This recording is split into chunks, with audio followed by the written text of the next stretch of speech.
we must resume the proceedings.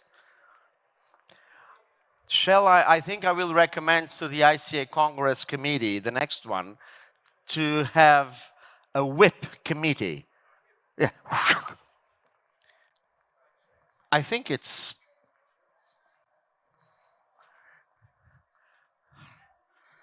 So, well, instead of half an hour, you only have 20 minutes to talk. Oh my God. 45.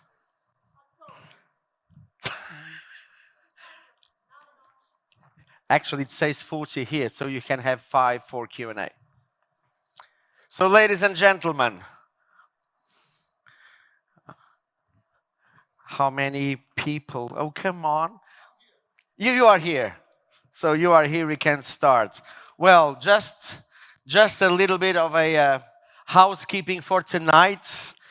Stuffing sausages as usual. There is no bus tonight for the gala dinner. It's formal, so dresses, jewelry, dark suits, polished shoes, with a shower before, preferably. And it starts at 8 o'clock in this very building, in this ballroom. And a lot of surprises are awaiting us. So it's going to be, as usual, a wonderful gala dinner, especially because it will be spiced by Brazilian hospitality. I keep hearing the bell, but nobody obeys the bell anymore. But anyway, we must resume our proceedings. By the way, guys, who of you are going to the mine tours? Okay, already many are. I have an announcement for the mine tours when the room is more filled up. And you guys are so lucky. I have to travel to Germany, and going to the mines, it's actually the best. You will have a great time, let me tell you. And I envy you. Well, the next speaker of our packed session of this Congress is not Elle Hill, as I usually call you, it's Elle Hill. She's a very, very well-known entrepreneur. She's founder and CEO of Hill & Company. She has been, over the last 3 decades, helping businesses to grow and with a strategic plan. And some of those businesses have actually grown on a 40% per year growth. She's a great speaker, very engaging and very sharp in what is relevant for the jewelry industry. She has been working close to Sibjo, working also with Rappaport, and also with big brands like Blue Nile. Ladies and gentlemen, it is my pleasure to call to the stage Elle Hill.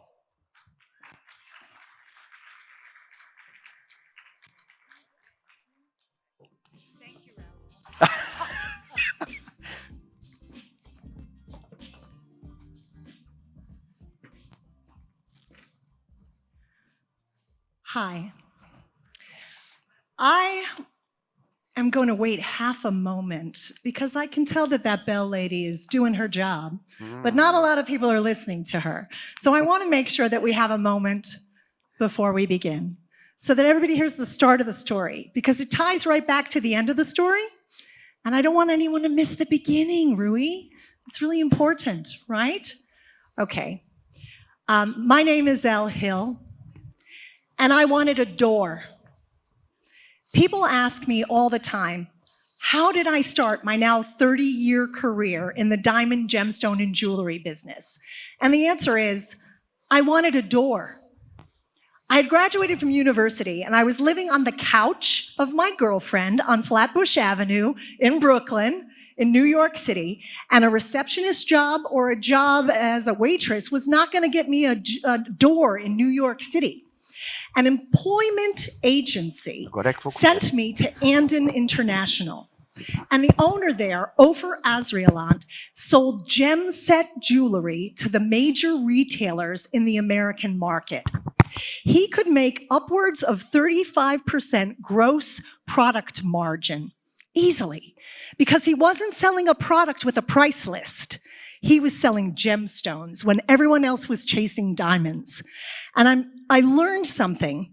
As I became his top-selling wholesale sales rep with my wheelie bag full of $1 million worth of samples traveling around America, I began to sell $20 million a year for him. And the biggest lesson I learned from him is that what you have to do to capture your clients is be uniquely positioned to solve a problem for or create an opportunity for them. That's the ticket. And that's how Ofer helped me get my door. And I'm going to talk about that door a little bit later in this conversation. We have reduced our carrying value of De Beers by $2.9 billion, said the CEO of Anglo American. This is a pivotal juncture for the diamond industry. Not only has lab-grown captured 20% plus of the market, but De Beers is reducing their prices by 15% plus. This is a time when the traditional diamond market is undergoing huge transformation. The gemstone industry is comparatively less organized, but we're set to double by 2032. And 80% of our products are sourced from artisanal miners. We have a future here.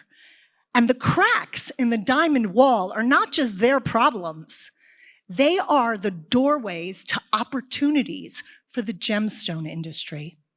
So what I want to do in the next half hour is look at how we can help lead that navigation through those doors. What are we going to use? What's our strengths, right? We have so many. So I'm not going to take 4 hours or Rui might kill me. I'm going to talk about these 4 that I think are particularly impactful to the story, the message, and the margins. And the first one is storytelling. I had the luxury in March to be in Israel with Dennis Campbell, helping the Israeli Diamond Exchange and the government of Israel with their diamond strategy for their diamond industry. And we got to go to the old town in Jerusalem, walk the streets, see the Muslim quarter, the Christian quarter, the Jewish quarter. And I saw these pendants in a shop window, and they were iridescent blue mosaics. They were so beautiful. And the shop owner said to me, these were excavated from archaeological digs that date back to the Roman times. And then he put it in my hand and he said, how does it feel? How does it feel to hold that? I felt unique, special, like I had access to something I wasn't privy to before. And he produced a certificate to show me. That was some kind of storytelling. And that was glass. Imagine that storytelling around natural gemstones that have taken thousands of years for the earth to produce. That is the power that we have. Scarcity. Diamonds can be mined or produced in labs all around the globe. And let's take gemstones. Let's take tanzanite, for example. That is a one-location wonder. Once those mines near Kilimanjaro close, that's it. There's no second chances. That is not just scarcity, that is geological exclusivity. Any maison in Paris would kill for that kind of exclusivity. We have the corner on that market. Sustainability. Now, sustainability is not contained to only CO2 emissions. 2 years ago, a young woman named Asha was standing on a hill in Tanzania, and she was holding in her hand a small green stone. Now, it wasn't much to look at, but it was the first stone that she had ever mined. And she wasn't part of a big company. There was no dynamite. There were no drills. She just had her 2 hands and her mother's tools and a local cooperative of women that had just gotten legal recognition and support. That gemstone, it helped pay for her sister's school. In a Paris showroom, 6 months later, that same stone now cut and polished, was under a spotlight as the centerpiece in a capsule collection of sustainable jewelry. The designer, she chose that stone not just because of its color, but because of its provenance, for the message of empowerment that it carried. This is sustainability in the gemstone sector. It's not just a box that we tick, it's a chain of lives that we touch through generations and from mine to market. And when we do it right, that stone multiplies in value, not just because it's beautiful, but because it's meaningful. These are a few of the big strengths that we can lean into. And some of our peers and colleagues are doing a good job of telling some of these stories. The sustainability section on the gemstone site is significant, and they go through their 6-step process of responsible sourcing. They're communicating that story. And the collaboration between Goobelin and Everledger, fantastic, but if a tree falls in a forest and nobody heard it, it did not fall. They're telling the story. There's dozens of videos on their website to help not only buyers, but retail store reps and end consumers how to access the story of the entire blockchain chaseable journey of their gemstone. This is it in action. So who are all the people out there that we could tell these stories to? Who are all the people who could be our buyers of gemstones? I divide them into 4 major buckets. And I'm going to start with retailers and designers who built their entire world, their entire business around diamonds. They're scared. They know that gemstones are an option, but they don't know anything about them. They know it's a totally different sales process, a totally different world of terminology, a totally different language. They are scared to let go of what has been working historically, even when what has been working has stopped working as well as it once did.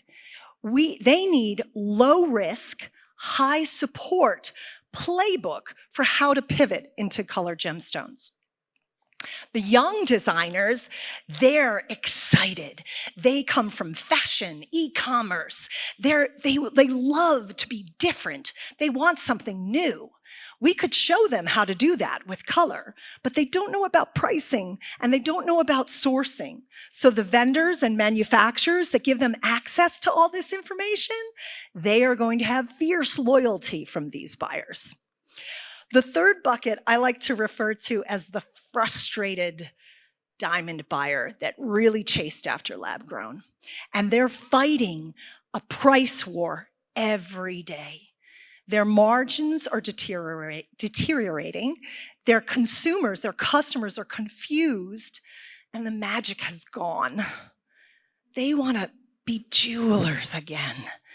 And gemstones has the ability to bring that pride back.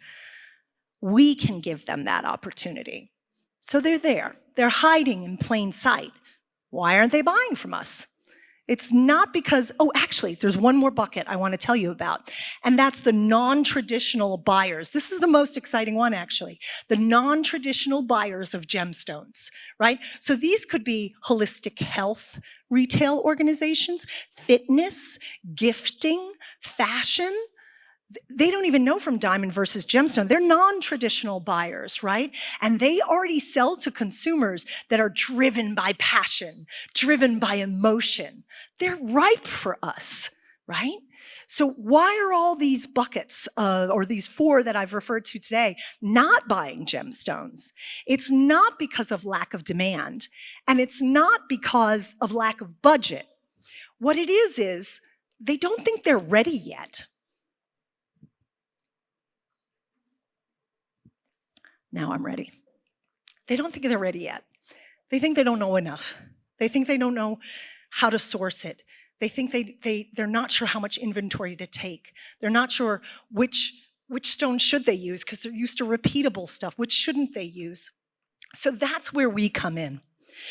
If we, as vendors, suppliers, wholesalers, become educators, and we remove that friction, and we empower them to know how to deal with gemstones, then we will unlock untapped categories of buyers that we've never addressed before. And that will help us step through that door. OmiGem does this so well. If any of you know Naveed, he marries the rarest stones with fantastic educational tools, videos, PDFs, voice notes, training virtually for not only the buyers, but also for the retail sales reps so that they know how to communicate. He gives them the words, and he's a really good example of this. So the buyers are out there. We've identified an opportunity, but an opportunity is so what, in my humble opinion? We need a playbook now. We need the map. How do we convert those potential buyers to customers that are supporting and ballyhooing gemstones? This is my game plan and what we use. The first thing is, I do not talk to my 14-year-old son the same way that I talk to my husband. That'd be a little weird. So for the same reason, you don't talk to different types of buyers with the same stories in the same language. And I'm going to put them in 4 buckets. I have a lot of buckets in the talk, so buckets are apparently very important to me.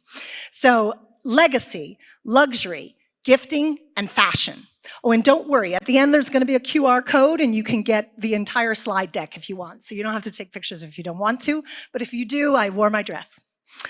So with one puffy sleeve. Segmentation. The legacy buyers, they want to know about value. They want to know about heirlooms and provenance. The luxury buyers, they want to hear about rarity. They want to hear about design prestige. They want to hear about exclusivity, that scarcity we have, right?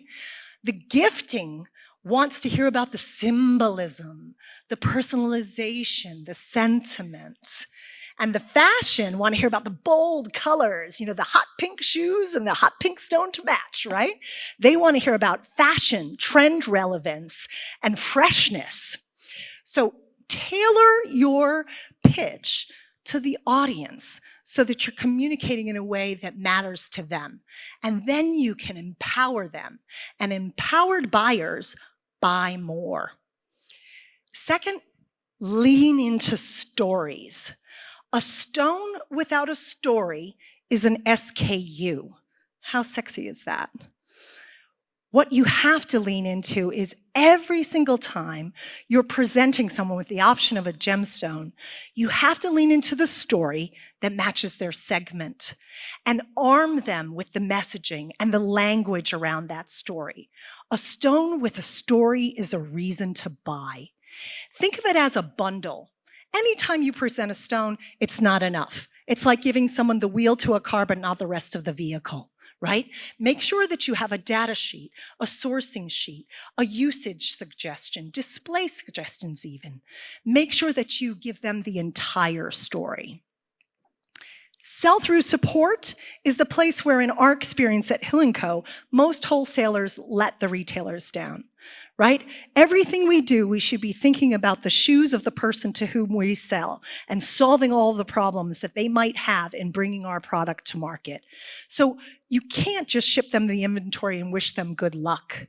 You have to make sure that you provide them with meaning, narrative, and experience. Give them suggestions of how to display. Give them resources of where to get the displays. Give them visualizations. Arm them with the support to sell the stones. And the training for the retail can be not a heavy lift. It could be a voicemail on WhatsApp. It could be a PDF that you text through. Make sure that you provide them the support to sell all the way through. And lead with emotion. What the origin of a stone, the carat weight, that's all important, but it's not what closes a sale. What closes a sale is how you feel about it, right? Think of chrysoprase or rutilated quartz. They don't just look different. They feel different, and we have that. Communicate the emotion that you're conveying with each one of the stones. And finally, don't just package the product, package the concept. Are they looking to convey rarity? Are they looking to convey spirituality or personalization or uniqueness? Package the entire concept for them around the offer that you have in the gemstone that you're putting in front of them. These are the 5 steps that we really, really focus on to try to turn that potential client into someone that is empowered by gemstones. There are a couple of examples. Nina Runstoff did this so well with fashion. She had story-rich communications to fashion consumers, which was about that relevance and exclusivity that really created a sticky client base. And Misa Hara tapped into travel retail by doing tight, story-led capsule collections that turned very swiftly. Both of them succeeded with these because they leaned into storytelling. They sold stories, not stones. And stories turn swiftly and convert. And that's the thing about gemstones, right? People aren't just sold, they're converted. Another superpower we have is our ability to appeal to so many different age groups. Because let's again put ourselves in the shoes of each one of these generations. We're going to look at 3 key demographic groups today. Gen Z and millennials. They want uniqueness. They want specialness. They have values and they are curious. Where is this from? Is it traceable? Is it sustainable? Is it unique? We have ability to say yes to story for them and yes to rarity for them. And that resonates. For Gen X, we want to know value. We like customization, personalization, something that we know is unique to us. We can answer that question as gemstones. We have an interpretability that the white diamond doesn't have. And boomers, a still powerful spending group, are very often buying jewelry to mark or commemorate a moment in time or to capture a memory, right? And we can do that for them with something that has emotional specificity. And that's an amazing superpower. So the diamond industry has lost its myth-making ability with the younger consumer. And the older consumer is looking for that specificity. We can step right into this and fill up the space. Shotki Ellenwood does a fantastic job of really communicating to Gen Z about their ethical practices and what this says to people who care about wellness consciousness. And I love the combination when Fabergé and the co-marketing Fabergé and Gemfields did, matching the older generation's real appreciation and memory of Fabergé with the progress over perfection march towards more sustainable and better practices in mining. So this was a fantastic cross-generational opportunity that was capitalized on. So what is all this data telling us? It's not telling us to step in and take the place of diamonds with the strategies that diamonds used. That's not going to work for us. The value model of diamonds that has carried us through the past few decades is not going to bring us into the next one. It's based on efficiency, repetition, sameness. That doesn't work for gemstones. We need volume, yes, but we need to replicate frameworks, not SKUs. We can't anyway. They're all unique. What we have to scale is stories. Scale stories, scale tools, scale support, and sales will scale. We need to reframe the narrative and the model to a strategy that is suited only for us and can be leveraged only by us. So we shift it from price to purpose, from repetition to relevance, and we take advantage of the opportunity that has been left, the decade that has been left behind by diamonds. How do we do it? We've taken a look at the cracks in the diamond market. We've also identified the assets and the strengths that we have, the new consumers that we can target, untapped consumers. We've looked at how we appeal to so many different age groups, but how do we now put it into action? It's another so what. I ask so what a lot. So we like to take these 4 steps to bring us to leading the market to where we want them to be, which is really celebrating and enjoying and selling these gorgeous gemstones. So first, audit. Audit the way that you're approaching your buyers. Is your sales approach and your pitch the same as it was to gem dealers in the industry 10 years ago?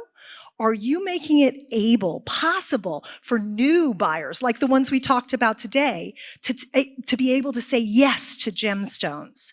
Audit your pitch, segment it, and you will see that it will resonate. You don't need to overhaul your business. You just have to pressure test your pitch and make sure that you're addressing it while you're standing in the shoes of the customer you're talking to at that moment. Second, onboard them. Don't just give them a tray. Give them a toolkit. What's the story? How do you tell it? How do your retailers tell it? How do you tell it? How does the retail staff tell it? How do we train them? Where are the videos? Who can access it? How does the end consumer see it as well? Solve all their problems, think them through, and provide the solution. And you will be the supplier that sticks because you were part of the success. Educate. It's our job, right? If a tree falls in the forest and nobody heard it, it did not fall. We are the gemstone industry. It's our job to educate them about the stories, about the scarcity, about the sustainability, about all the rich tapestry that we can communicate in what is the decade of storytelling. So it's our job to educate them. And finally, curate. There's a gazillion gemstones. I heard so many names during the course of the last 3 days that I had never heard before. And I've been in the industry for 30 years. I know rutilated quartz. I know chrysoprase, but I might not be pronouncing them correctly. So we need to curate. Let's not give them 100 gemstones to choose from. Anyone can do small, medium, large. Extra, extra small, small, small, medium, medium, medium, medium, medium, large. No. It's too many choices. Curate. Be very good at being intentional. Don't sell more, sell better. Give them limited options where you can excel and solve all the problems for them, and then you will become the hero for that new buyer. And you will be able to lead them through the doorway that has opened. Now, let's go back to that door I talked to at the beginning. What got me that door in the end? Was it that I tried to do everything the way it always had been done, that I thought about what I needed in the sales that I wanted? No. Was it that I hustled more than anybody else? It wasn't even that. It's that I stepped into a gap, led by Ofer Azrielon. I stepped into a gap that wasn't occupied by anyone else. And the cracks in the diamond industry today have opened a door wide open to the retailer and to the end consumer that wasn't open this wide ever before. Now the question is, are you ready to walk through it? Thank you very much.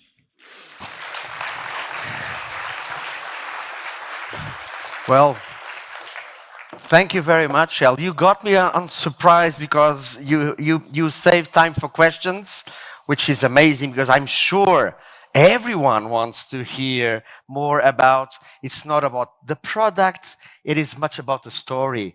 And that's really something that the luxury industry has been embracing for a long time. And you are actually the best person to help us out with that. Are there any questions in the audience for Elle? I do have one. Oh, yeah. Because you said that... sorry, I wanted to get that back on the screen. It's not about the price, but it's definitely about the emotions, the feelings. But in the different price categories of like more affordable budget jewelry with silver or 10 karat gold to the luxury branded of the big maisons of the Place Vendôme and other areas in the world, are the narratives different, as you told? So there are points that must be stressed on the higher end that are different than the lower end. Can you elaborate a little bit more on that, please? Sure. I mean, this is part of my analogy, is that I don't talk to my 14-year-old son the same way that I talk to my husband, right? So every time that we're presenting an opportunity, I just wanted to go to the very last slide because I promised you guys might be able to do that. The way that we speak to someone has to take into consideration the shoes that they're standing in. If you're talking, as I said, to a legacy customer, they don't really care about, this is the QR code that I promised them for the slides. Thank you very much.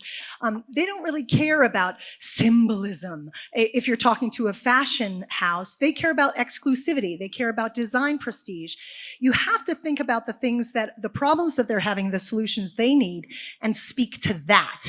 If you're talking about price to somebody that's talking about rarity and exclusivity, which has a large price tag attached, and you're saying this is really cheap, your message is going to fall flat. So what we often do is think about what we want to sell and the targets that we have. Even salespeople, my boss really wants it. We've got a lot of amethyst. We got to get that out there.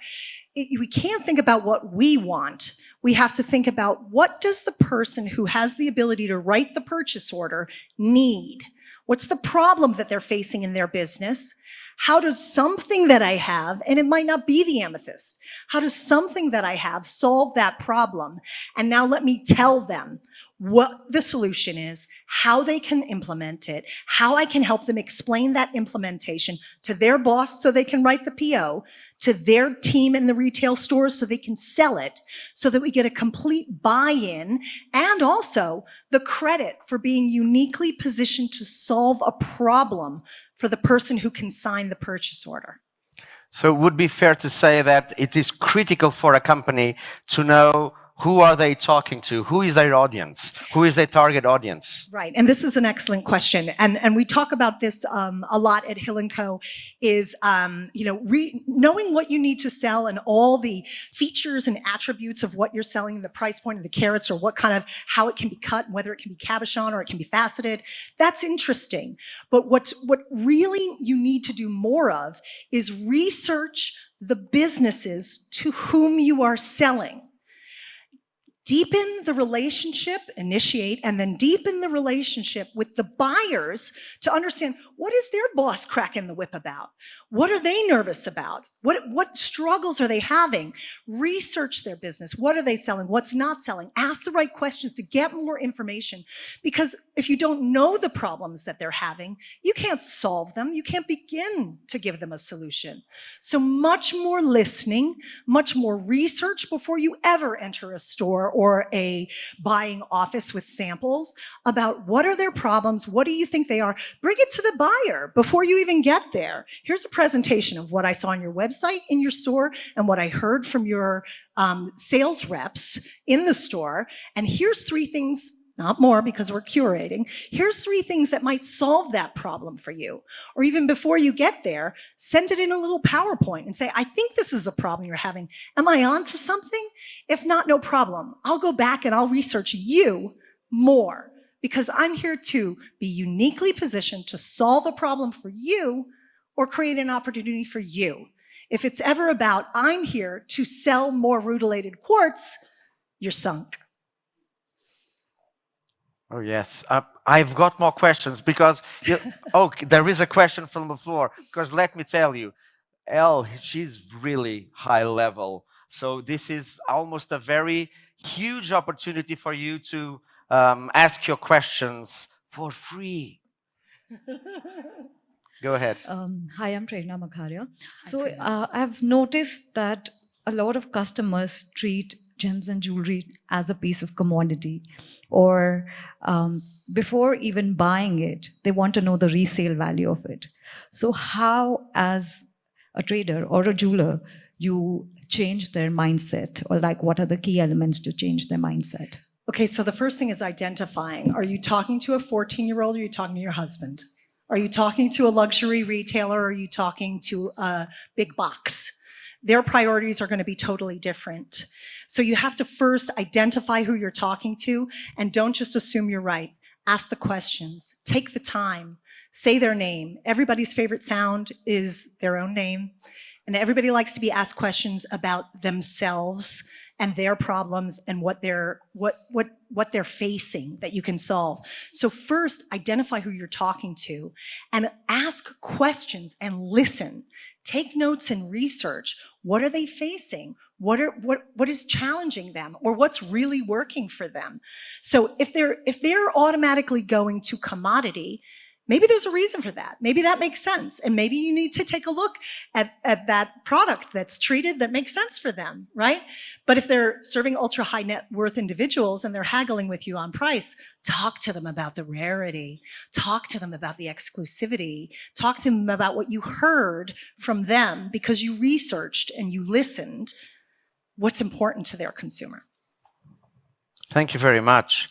Just to wrap up, I've got more questions because it's a privilege to be with you. Would you recommend on a company, is it critical for the owner, the buyers, the sellers, the marketing professionals to invest in their own gemological education? It might not be laboratory techniques and scientific education, but more a normal gemological education. Would that make a difference? Absolutely. This is the Meryl Streep school of, I live in analogies and I speak in analogies. So this is the Meryl Streep school of acting. She knows what color the toenails are of the woman who was The Devil Wears Prada, right? She knows exactly what church she went to when she was a kid and how she hated doing the sit, stand, kneel, sit, stand, kneel. She has so much of a backstory, Meryl Streep, when she plays a part, but we never hear it. We don't hear it, but it resonates. You smell authenticity and knowledge miles away through screens, across audio calls, and in person. So the more that you arm yourself with knowledge and understanding of the product that you're selling, and even more important, where it sits in the marketplace and where the white space is, the more they are going to trust you and know that you are not somebody that can sell them something that they want or need, but you're a resource of information for them. Oh, yeah. Yeah, that's a very good answer. So thank you very much, Elle. It was so enlightening and so clarifying for all of us. I don't know if any of you are in the jewelry industry or more into the gemstone industry, in the mining, cutting, and wholesaling, but it's really great to see how the problems must be identified, and there are always solutions for that. So thank you very much, Elle. Thank you very much indeed. You're welcome, Rui. Thank you.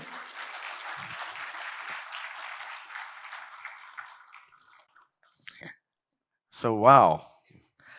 Part of my professional life deals exactly on how salespeople, marketing people, and buyers from companies must get education. They must understand gemology. They must understand the basics of our products that is based on gem materials. So it was really good to listen that education is critical, and we have here so many colleagues of ours that are involved in education very actively.